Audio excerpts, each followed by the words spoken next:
Buenas tardes, hermanos, sean bienvenidos. Esta tarde estaremos exponiendo la palabra y vamos a empezar con un pequeño argumento acerca de una familia de la ciudad de Chicago, Illinois, la familia Strobel. Lee, el esposo de Leslie, un periodista muy reconocido de esa ciudad, de familia atea. Leslie, su esposa, llegó al conocimiento de la verdad. Ella llegó a un encuentro cercano con nuestro Señor Jesucristo y llegó a la fe cristiana. Esa familia, siendo atea, Lee Strobel, del periódico El Chicago Tribune, había sido un periodista que tenía muchos éxitos, llevaba una vida llena de éxitos, de premios, y a partir de ese momento, esa vida de felicidad con su esposa y con su hija empezó a cambiar, empezó a tener problemas debido a que su esposa Leslie había llegado a la fe cristiana. Esto deterioró mucho su matrimonio y a partir de ese momento Lee empezó una investigación exhaustiva para desacreditar la doctrina de Cristo. Él empezó a indagar, a investigar exhaustivamente los sucesos que acontecieron en el Nuevo Testamento, como fueron la glorificación de nuestro Señor a la hora de la resurrección. Ese fue uno de las investigaciones claves que llevaba este periodista. Y con ese pequeño inicio, hermanos, resaltan tres preguntas que quisiera hacerles. Hermanos, nosotros sabemos que Jesús es el Hijo de Dios.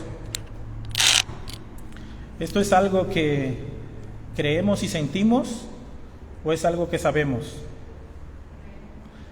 ¿Cuál es el contenido de nuestra fe como cristianos? Esa es otra pregunta, hermanos. ¿Y cuál es el fundamento de nuestra fe? Vamos a hacer una oración. ¿Sí, hermanos? Padre nuestro que estás en el cielo, te damos gracias por este hermoso día que tú nos has regalado. Te damos gracias, Señor, por permitirnos estar aquí reunidos esta tarde. Te pedimos perdón, Señor, por todos nuestros pecados. Te damos gracias, Señor, por tu Hijo Jesucristo, que en su cruz llevó nuestras culpas, como acabamos de cantar, que Él nos dio la justificación de nuestras faltas de una vez y para siempre. Nos ponemos en tus manos, Señor, especialmente yo. No permitas que falsedad salga de mi boca, Señor. Guíame con tu Espíritu y que esta predicación, Señor, sea para glorificar tu nombre, para exaltar el nombre de tu Hijo Jesucristo y que sea de edificación para toda la iglesia, Señor.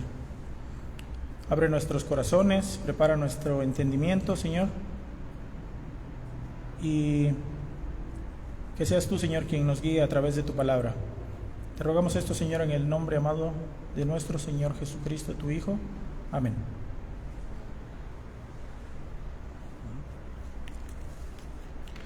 Hermanos, el tema que me ha tocado presentarles lo he nombrado la autoridad de las Sagradas Escrituras.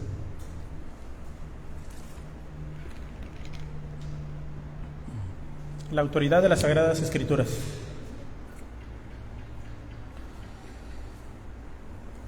El versículo que estaremos revisando es la segunda carta de Pedro, capítulo 1, versículo 16 al 19. Si me pueden ayudar a ir a ese versículo, hermanos, para que lo leamos todos juntos.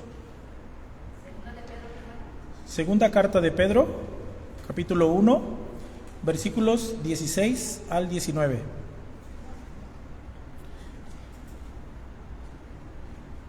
Dice: porque no os hemos dado a conocer el poder y la venida de nuestro Señor Jesucristo, siguiendo fábulas artificiosas, sino como habiendo visto con nuestros propios ojos su majestad. Pues cuando él recibió de Dios Padre honra y gloria, le fue enviada desde la magnífica gloria una voz que decía: Este es mi Hijo amado, en el cual tengo complacencia. Y nosotros oímos esta voz enviada del cielo cuando estábamos con él en el Monte Santo. Tenemos también la palabra profética más segura, a la cual hacéis bien en estar atentos como a una antorcha que alumbra en lugar oscuro, hasta que el día esclarezca y el lucero de la mañana salga en vuestros corazones.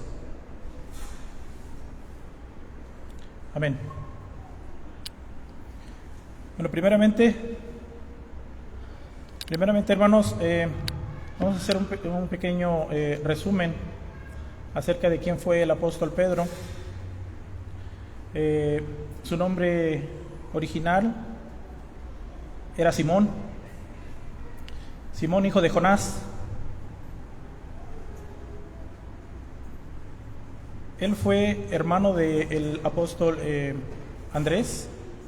Él fue el hermano de Andrés, uno de los discípulos de Juan el Bautista. Originario de Betsaida, residente de la ciudad de Capernaum, estas dos ciudades costeras del mar de Galilea. De oficio pescador. Andrés, su hermano, siendo de los primeros seguidores de Juan el Bautista, fue a buscar a Simón Pedro cuando él escuchó de la boca de Juan que Jesús era el Cordero de Dios que quitaría el pecado del mundo. Inmediatamente Andrés fue con Simón. Él rechazó al primer momento la invitación, pero el Señor Jesús, con un hermoso milagro de una gran pesca, lo atrajo hacia sus filas y le pidió que le siguiera, que él haría de él pescador de hombres. Todos recordamos esa historia, ¿verdad? La carta de Pedro, la segunda carta de Pedro, es una carta breve de solamente 3 capítulos, escrita entre el año 65 y 68 después de Cristo, durante el reinado del emperador Nerón. Pedro en estos momentos se encuentra encarcelado en una cárcel romana. Recordemos que en estos momentos, en esa época, había una sangrienta persecución masiva contra los seguidores de nuestro Señor Jesucristo. El emperador Nerón había ya hecho padecer a muchos de nuestros hermanos que profesaban la fe en Cristo en el circo romano, dándoles muerte, otros quemándolos en hogueras. A Pedro le había sido anunciado que él sería crucificado boca abajo, y en esa ciudad de Roma sería el lugar que eso sucedería. Bueno, en el capítulo 1 de esta segunda carta de Pedro, Pedro exhorta a los cristianos a través de una serie de virtudes para crecimiento de su vida espiritual. Así muy rapidito, hermanos, una reseña de la carta. En el capítulo 2, sabiendo que le quedaba poco tiempo de vida, Pedro advierte a los creyentes acerca de que en el pasado ya ha habido y en el futuro habría falsos profetas entre el pueblo que introducirían herejías destructoras a la iglesia. Él describe su conducta, su condenación y sus características que distinguirían a estos falsos maestros. Ellos se habían dado a una vida de libertinaje, a una vida de adulterio, de avaricia, malas ganancias, pecado, malinterpretando las enseñanzas de Pablo, tal vez que decían que tenemos libertad en Cristo, pero ellos empezaron a ocupar esta libertad para llevar una vida de desenfreno y de pecado, olvidando de dónde fueron rescatados, por lo cual, como dice su carta, el camino de la verdad sería blasfemado. Rápidamente en el capítulo 3, Pedro exhorta a los creyentes a permanecer en una vida santa, recordándoles que el día del Señor vendría y que si no ha regresado es por su misericordia, queriendo que todos sean salvos, que todos lleguen al arrepentimiento y alcanzarán salvación, ¿verdad? Solamente para dar un pequeño repaso acerca de esta carta y tratar de entender cuál es el contexto histórico de dicha carta.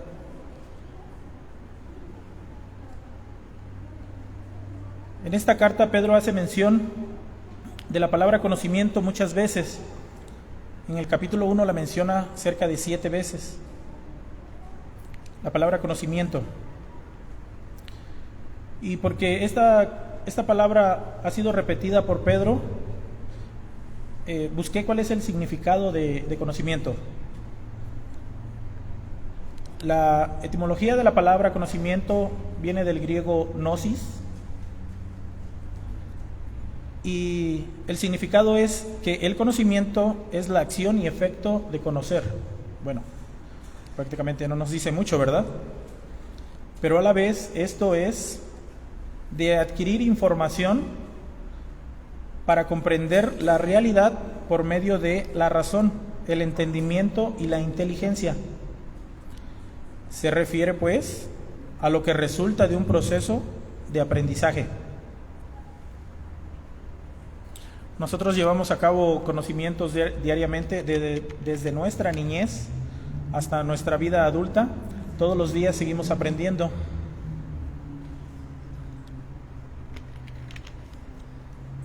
El conocimiento se construye desde la primera infancia y nos acompaña toda la vida.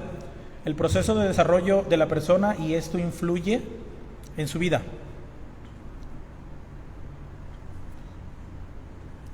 Ahora bien, regresando a la carta de Pedro, en el versículo que leímos, ¿cómo fue que llegaron a conocer los discípulos de Jesús que Él era el Cristo? Según nos dice el versículo, se refiere a que a través de 3 características ellos llegaron a conocer: viendo, oyendo y a través del conocimiento de la palabra profética. Dice: porque no os hemos dado a conocer el poder y la venida de nuestro Señor Jesucristo siguiendo fábulas artificiosas, sino como habiendo visto con nuestros propios ojos su majestad. Ellos fueron testigos visuales de la gloriosa majestad de nuestro Señor. Pues cuando Él recibió de Dios Padre honra y gloria, le fue enviada desde la gloriosa gloria, desde la magnífica gloria, una voz que decía: este es mi Hijo amado, en el cual tengo complacencia. Ellos también fueron testigos oculares, auditivos, de lo que visuales y auditivos de lo que ocurrió.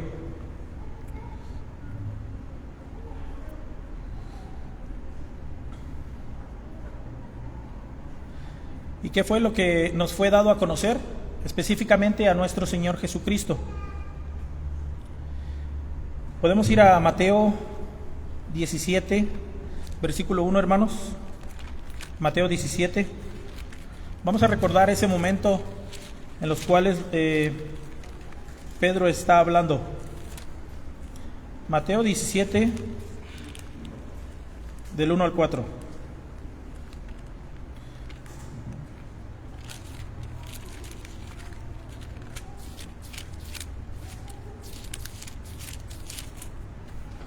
Dice: 6 días después, Jesús tomó a Pedro, a Jacobo y a Juan su hermano, y los llevó aparte a un monte alto, y se transfiguró delante de ellos, y resplandeció su rostro como el sol, y sus vestidos se hicieron blancos como la luz. Y aquí les aparecieron Moisés y Elías, hablando con él. Entonces Pedro dijo a Jesús: Señor, bueno es para nosotros que estemos aquí. Si quieres, hagamos aquí 3 enramadas, una para ti, otra para Moisés y otra para Elías. Ese fue el momento de la transfiguración en el monte, cuando el Señor llevó a cabo esa gloriosa transformación, dándoles a conocer lo que sería el momento de su glorificación a su regreso. También podemos revisar lo que nos dice el Evangelio de Marcos, capítulo 9, del 2 al 8. Marcos 9, vamos ahí, hermanos.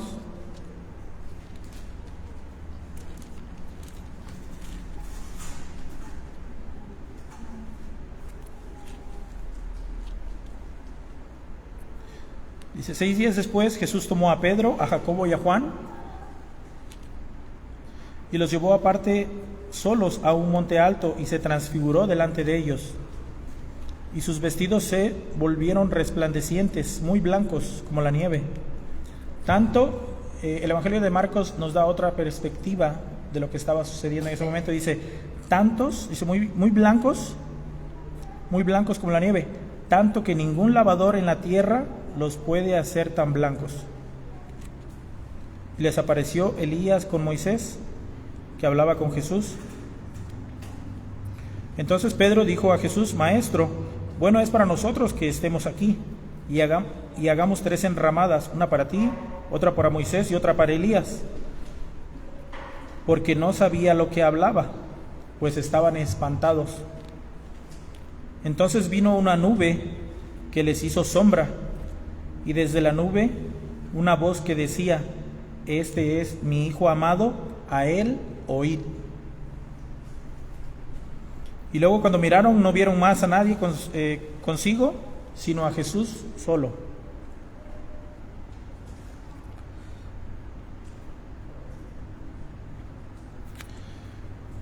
Es a través de los eventos que sucedieron, que están plasmados en el Nuevo Testamento, que nosotros hemos llegado a conocer la historia y el poder de nuestro Señor Jesucristo, llegando a conocerle y sabiendo que Jesús no es un concepto filosófico como Pedro tenía dificultades en ese tiempo, en ese momento de la era, porque estaba rodeado de esa filosofía griega. Sino sabemos que Jesús fue un personaje histórico que vivió en este mundo, fue una persona real, aunque las personas aún dudan de su existencia el día de hoy. Ese hombre, un carpintero que vivió aquí en la tierra hace 2000 años, que nació en Belén, que creció en Nazaret, que desarrolló su ministerio desde Galilea hasta Jerusalén y muriendo en esa ciudad en una cruz en tiempos de Poncio Pilato, como la Escritura lo dice. Ese hombre, Él es Dios, Él es el Hijo de Dios. Se nos fue dado a conocer su historia, su poder, a través de todas las señales que nuestro Señor Jesucristo realizó, a través del Padre. Recordemos todos los milagros que Él llevaba a cabo diariamente. Los ciegos veían, los sordos oían, los mudos hablaban, los paralíticos caminaban y los muertos resucitaban. Como dice el Evangelio de Juan, capítulo 20, versículo 30, que Cristo hizo todas estas señales con un propósito. Y dice el versículo así, dice: hizo además Jesús muchas otras señales en presencia de sus discípulos, las cuales no están escritas en este libro, pero estas se han escrito para que creáis que Jesús es el Cristo, el Hijo de Dios, y para que creyendo tengáis vida en su nombre.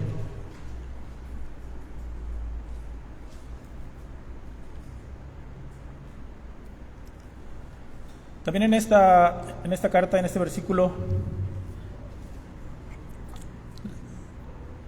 Pedro también nos da a conocer su regreso, porque nos habla también y la venida de nuestro Señor Jesucristo.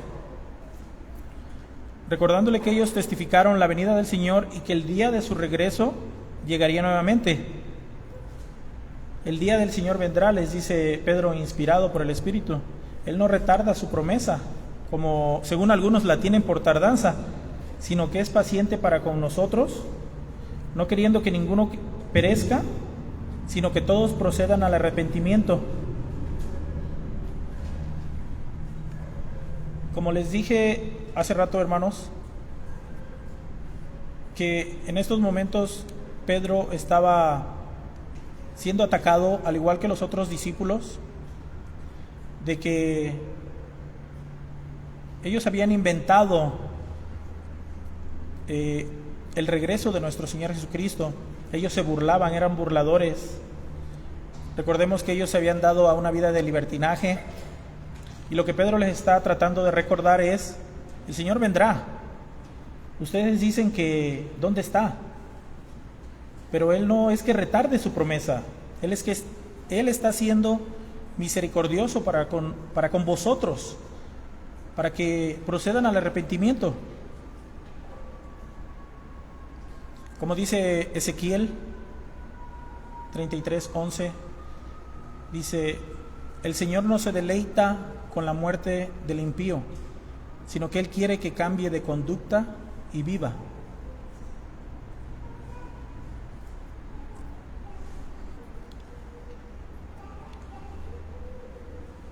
Dice: volveos de vuestros malos caminos. ¿Por qué moriréis, oh casa de Israel? Gracias, hermano. También en el Nuevo Testamento, en la primera carta de Timoteo, capítulo 2, versículo 4, encontramos: el cual quiere que todos los hombres sean salvos y vengan al conocimiento de la verdad. Estos hombres que se habían dado a la vida de libertinaje, estaban teniendo relaciones sexuales fuera del matrimonio, estaban en embriaguez. Menciona la carta de Pedro que ellos también estaban haciendo malas ganancias mal habidas. Y él les recuerda cuál es la razón por la cual el Señor no ha regresado aún. Porque el Señor es misericordioso para con vosotros. Y les dice también en la carta: puesto que todas estas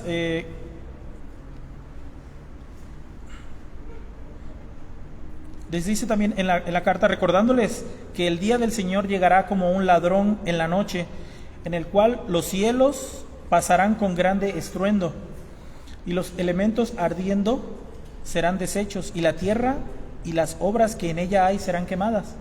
Entonces, ¿cómo sabiendo que estas cosas han de ser deshechas, cómo no debéis vosotros andar en santa y piadosa manera de vivir, esperando y apresurándoos para la venida del día de Dios?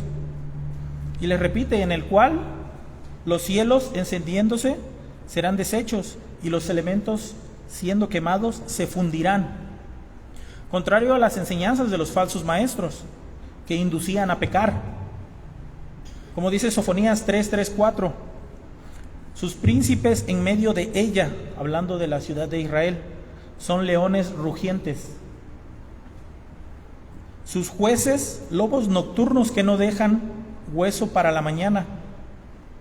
Sus profetas son livianos, hombres que pervierten.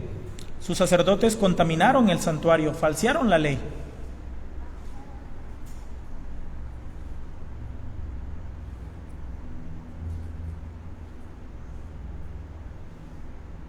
Y nos recuerda el Señor que lo que nos dijo en Oseas también: mi pueblo pereció por falta de conocimiento. Dice: por cuanto tú has rechazado el conocimiento, yo también te rechazaré a ti. Hablando de los falsos maestros, de los falsos profetas.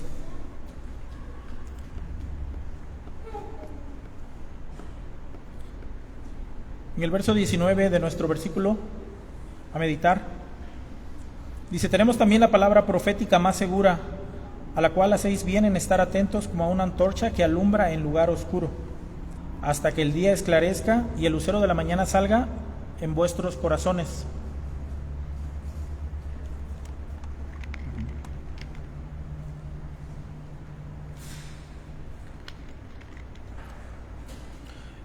Y como el hermano Filiberto nos leyó la segunda carta de Timoteo, capítulo 3, versículo 16, dice: toda escritura es inspirada por Dios. Solamente leyendo esa parte del versículo de Timoteo, dice: toda la escritura es inspirada por Dios. ¿Qué nos quiere decir con eso? Bueno, nos quiere decir que toda la escritura, que toda la Biblia es inspirada por Dios. Significa que desde Génesis, capítulo 1, hasta Apocalipsis 22-21, Dios sopló en el hombre su palabra para darle a conocer su plan maravilloso de redención. En Génesis capítulo 1 es como sabemos cómo Dios creó todas las cosas cuando Él habló. Y Dios dijo que sea la luz, que sean las aguas, y Dios formó al hombre. A través de la palabra de Dios es como llegamos al conocimiento de cómo fue creado el mundo.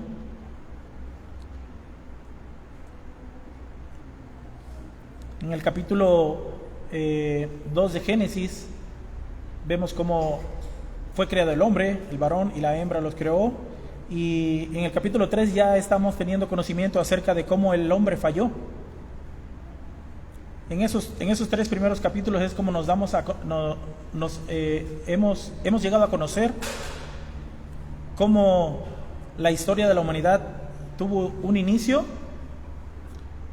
y también tuvo su pecado en ese momento, con la caída del hombre, como el pecado entró en el mundo. Es a través de las Sagradas Escrituras como llegamos a tener ese conocimiento, ¿sí? Y en el Génesis 3:15 Dios nos da un plan hermoso de redención, ¿verdad? Bueno, es a través también del Antiguo Testamento, el Pentateuco, que fue dado a Moisés, inspirado por el Espíritu Santo. Y hay un evento que siempre me gusta recordar, hermanos, es el evento de el monte Sinaí, cuando Dios llama a Moisés y lo hace subir a la parte alta del monte, y la Escritura dice que Dios le entrega a Moisés el decálogo, los 10 mandamientos, y la Escritura dice: con dedo de Dios fue escrito. Es a través de la palabra de Dios que nosotros llegamos a conocer. Como dice Hebreos capítulo 1, verso 1, dice, solamente la primera parte: Dios, habiendo hablado en otros tiempos, de muchas maneras, en otro tiempo a los padres por los profetas. Solamente esa parte: Dios, habiendo hablado muchas veces y de muchas maneras en otro tiempo a los padres por los profetas.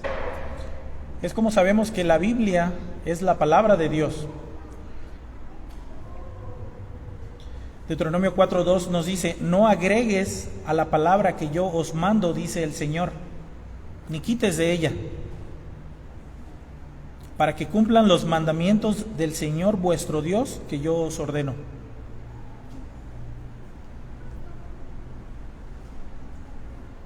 Isaías 55:11 nos dice: así será mi palabra que sale de mi boca, no volverá a mí vacía, sin haber realizado lo que deseo, y será prosperada en aquello para que la envíe. La palabra profética más segura. ¿De qué nos está hablando Pedro aquí, hermanos? Bueno, que es a través de la palabra profética, de la palabra de Dios, de las profecías, que llegamos a saber que el Mesías, que fue profetizado en Génesis 3:15, que saldría de la simiente de la mujer. También sabemos que sería de la simiente de Abraham, nos lo dice Génesis 22. que vendría de la tribu de Judá, Génesis 49:8, que vendría del linaje de David, de una virgen, de la ciudad de Belén. Tenemos la palabra profética más segura. Si solamente tuviéramos esta parte de las profecías, pues podríamos decir que da margen a mucho error, ¿verdad? Génesis 3:15 dice que vendría de la simiente de una mujer. Bueno, hay una opción, hay mucho margen de error. Y Dios va quitando todo ese margen de error y nos va dando todas esas profecías para que entendamos que la palabra profética es perfecta, sin error. Y para que no haya error alguno, nuestro Padre Celestial también nos dice en Salmo 72:10 que en su nacimiento el Mesías, reyes le rendirían honores trayéndole presentes. En Jeremías 31:15 nos dice que presidiendo su nacimiento iba a haber una matanza de niños, y esto lo cumple Herodes. En Isaías 40:3 y Malaquías 3 nos dice que un enviado de Dios daría testimonio de su llegada. Aquí está hablando de Juan el Bautista.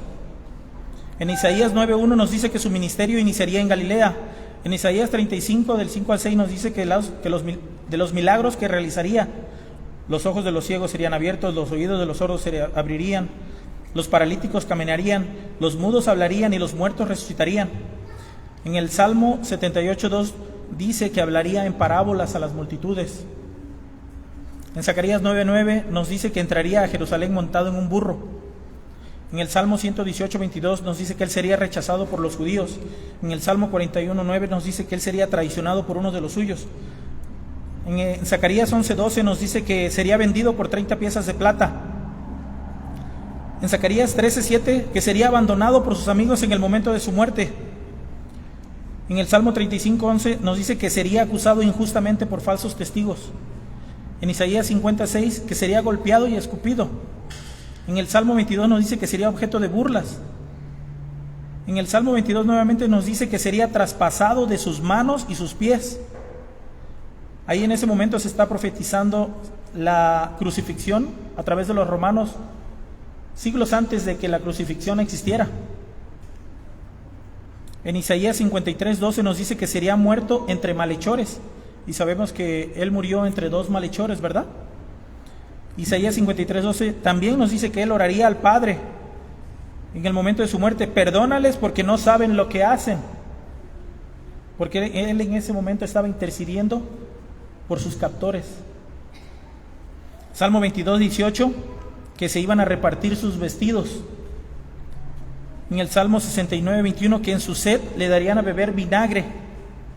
En el Salmo 22:1 que en la cruz le diría al Padre: Dios mío, ¿por qué me has abandonado? ¿Por qué me has desamparado? En Isaías 53:9 que sería sepultado en la tumba de un rico, cumpliéndose cuando José de Arimatea le cedió su tumba intacta, nueva. Dios no dejó lugar a ningún error. Dios no dejó margen de error. La palabra de Dios es perfecta, es sin error. Por eso Pedro les dice: recuerden que tenemos la palabra profética más segura.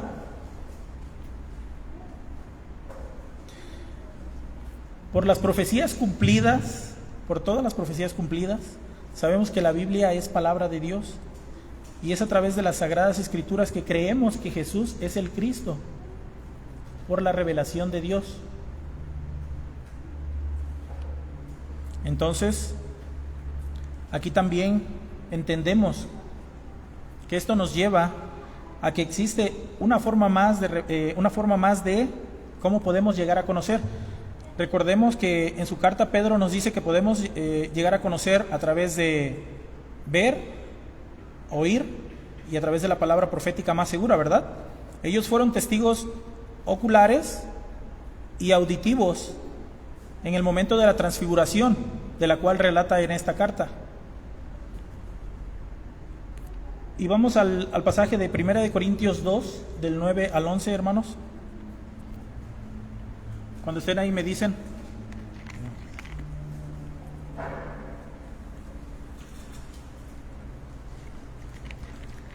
Primera de Corintios, capítulo 2, del 9 al 11.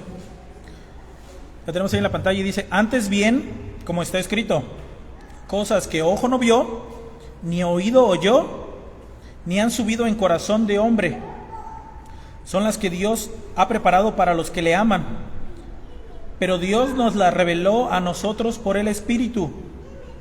Esa revelación que ninguno de los príncipes de este siglo conoció, porque si la hubieran conocido, nunca habrían crucificado al Señor de gloria. ¿Recuerdan cuando el mismo autor de esta carta que estamos meditando, hermanos, el maestro les preguntaba a sus discípulos: ¿quién dice la gente que soy? Y ellos le respondieron: unos dicen que eres Elías, otros que eres Juan resucitado. Y él les dice: ¿y quiénes dicen ustedes que soy yo? Y Pedro le contestó: tú eres el Cristo, el Hijo del Dios viviente. ¿Cuál fue la respuesta del maestro en ese momento, de nuestro Señor Jesucristo? Bienaventurado eres, Simón, hijo de Jonás, porque esto no te lo reveló carne ni sangre, sino mi Padre que está en los cielos. ¿Recuerdan ese evento, hermanos? Igualmente hay un hecho más que recuerdo, el de la Lidia, la vendedora de púrpura. Era una mujer de la ciudad de Tiatira. Ella estaba escuchando a Pablo en ese momento. Ella adoraba a Dios. Pero también en ese momento Dios le abrió el corazón de ella para que ella entendiera y estuviese atenta a las palabras de Pablo. Es de esta forma, hermanos, que también tenemos esa revelación, la revelación divina.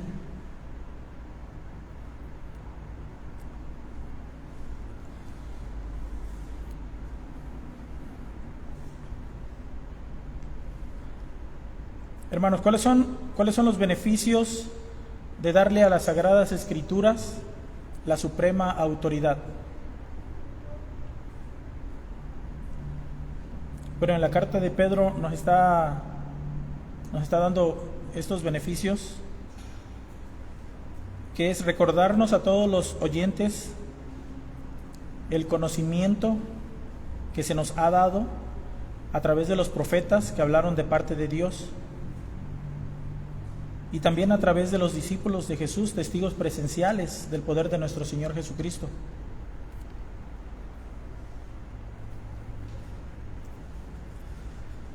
Recordarnos a los oyentes quién ha recibido el poder, la honra y la gloria de parte de Dios Padre.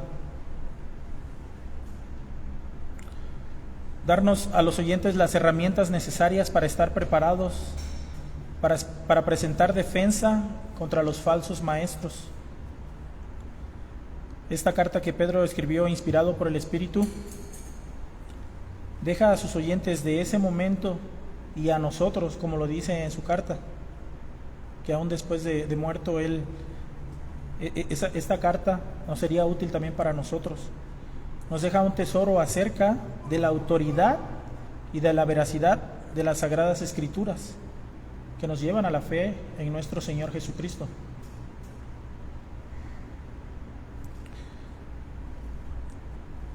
Las aplicaciones prácticas que podemos darle a esta carta de Pedro son muchas, hermanos. Estamos rodeados en nuestra época, al igual que los discípulos de nuestro Señor Jesucristo, de falsos maestros que toman este conocimiento, pero de una manera incorrecta.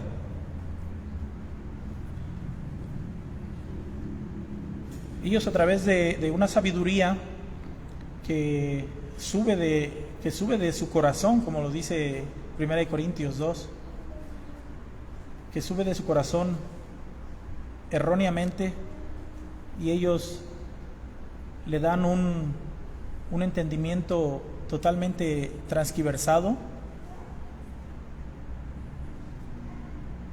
los cuales podemos ver hoy en día, al igual que esos falsos maestros en el momento que Pedro escribe la carta inspirado por el Espíritu. Estos mismos maestros andan llevando una vida de desenfreno, lo podemos ver, hermanos, y mencionando nombres. El apóstol Maldonado, con sus escándalos matrimoniales, escándalos de dinero, ganancias malavidas, que él recibe inspiración divina de otra manera que no es a través de la palabra de Dios. Pues es como nos podemos dar cuenta, así como él, muchos otros falsos maestros que han entrado a la iglesia, bueno, que han entrado al mundo, trayendo herejías destructivas.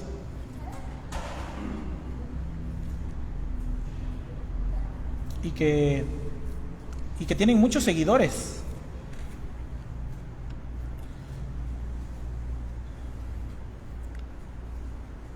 Hermanos, amados, amadas,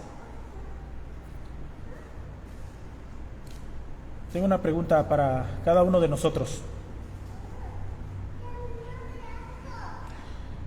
¿Estás creciendo en el conocimiento de nuestro Señor y Salvador Jesucristo?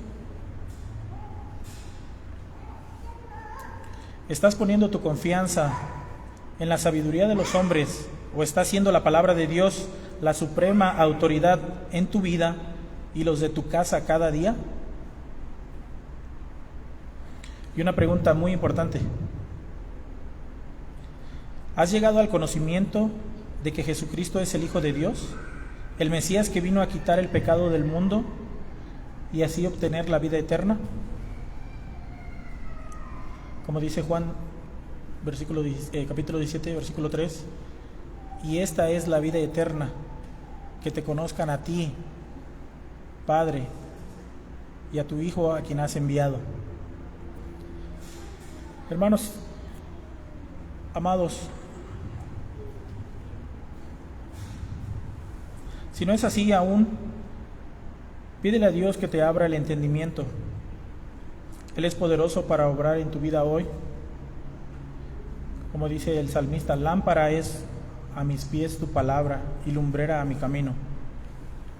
La exposición de tus palabras alumbra y hace entender a los simples. Hagamos una oración. Padre nuestro, te damos gracias, Señor, por esta tarde. Te damos gracias, Señor, por tu palabra escrita que ha llegado a nuestra vida, Señor, a través de tu poderoso Espíritu, Señor, porque tú lo controlas todo en este mundo. No hay nada que suceda, Señor, sin que tú lo sepas. Nosotros como hombres no podemos decretar, declarar, no tenemos autoridad fuera de nosotros mismos, Señor. Pero tú, Señor, eres poderoso, eres misericordioso, y tu palabra no regresará vacía, Señor, sino que harás lo que tú quieres. Desde antes de la creación del mundo, Señor, tú tienes un plan perfecto, como dice Jeremías. Tú tienes planes grandiosos de futuro. Y te damos gracias, Señor, porque has sido misericordioso con nosotros y nos has hecho llegar tu palabra. Nos has perdonado de nuestros pecados de una vez y para siempre a través de esa maravillosa obra de redención planeada a través de tu Hijo Jesucristo. Te damos gracias, Padre, por tu amor, por tu misericordia, por tu bondad, por la justificación, para la gloria de tu gracia, Señor. Y también damos gracias por tu Hijo Jesucristo, a quien declaramos, Señor, desde lo más alto que Él es nuestro Señor, que Él es nuestro Salvador, para la gloria de tu nombre, Señor. Y en su nombre agradecemos, oramos. Amén.